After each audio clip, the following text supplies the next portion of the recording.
This might be an old school pistol, maybe it cold, but the real problem is there are at least hundreds of that kind of gun around here.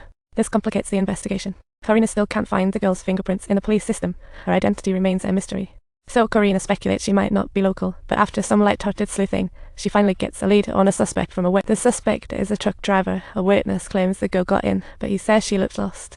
He claims to have given her a ride out of kindness, and checks proved he wasn't lying. He isn't the killer John's team seeks, and the lead flatlines again. With no other choice, John and his partner start visiting every suspicious gun owner.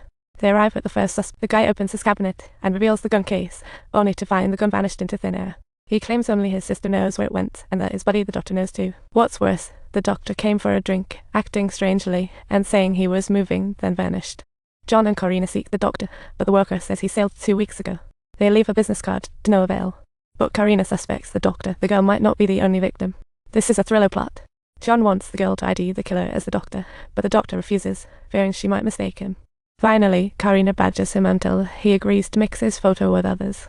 What's shocking is when the girl sees the doctor's picture, she doesn't flinch one bit. Instead, her reaction goes wild when she sees a picture of a junked car. Like, now we're talking. When John asks, she can't recall a thing. Then Karina has an epiphany. That car was the very spot where the truck driver met the girl. That's probably a clue waiting to be found, so John and Karina rush out and decide to split up like a buddy. They search the woods for clues, and finally, John finds a cave by a stream. He cautiously enters, only to find bizarre symbols and a creepy corpse inside. The corpse is nailed to a stake, and it's crawling with maggots. Gross reminder that you shouldn't skip the horror movies.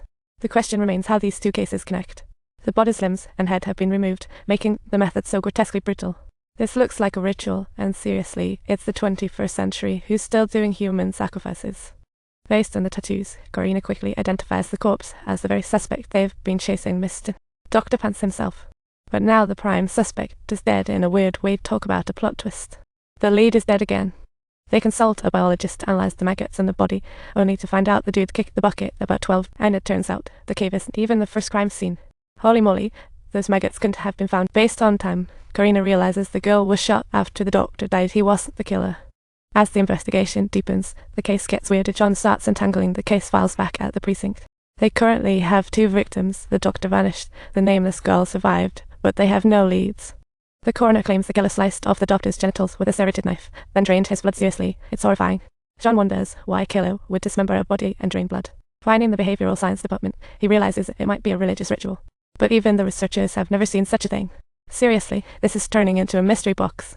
Karina digs up that the doctor had serious financial problems 8 months ago, but then suddenly becomes rich. It hints he might have been laundering money for Team. Recently, his worker called, saying he got threatened by a bald dude from Team North. What a tangled web.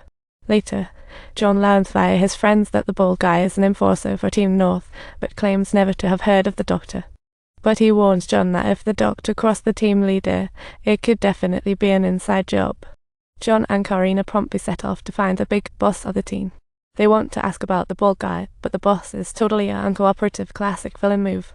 As they awkwardly leave, the boss immediately finds the bald guy, revealing that the doctor was indeed laundering for them, but the killers aren't part of the crew. The intricacies of the case continue to grow, becoming increasingly overwhelming and perplexing. What a tangled mess. Then Karina receives a file from her boss where officers found 2 street corner spots related to the team. The data shows both spots were rented through the same website. Talk about killing 2 birds with 1 stone. After digging around, Karina discovers the landlord's info for both places is fake, but she finds the tenants using the same credit card. So John and Karina track down the address, but aside from bloodstains, there's no signs of life until they spot 2 shadows. John quickly grabs one, and Karina catches the other, who explains they were there to collect from the bald guy. But when they got there, they only saw blood, no cash, no crystals, and proof the bald guy vanished into thin air. But what John doesn't know is days ago, some mysterious people did kidnap the bald guy. Those mysterious figures used the bald guy's goods to trade crystals with another gang like it's a scene from a shady marketplace. With all these tangled clues, can John and Karina actually uncover the truth? Until one day, John accidentally discovers footage of the girl at a gas station. The timing matches the day the police found her at the bar. It gives you goosebumps. If you enjoyed this video, don't forget to subscribe. See you next time.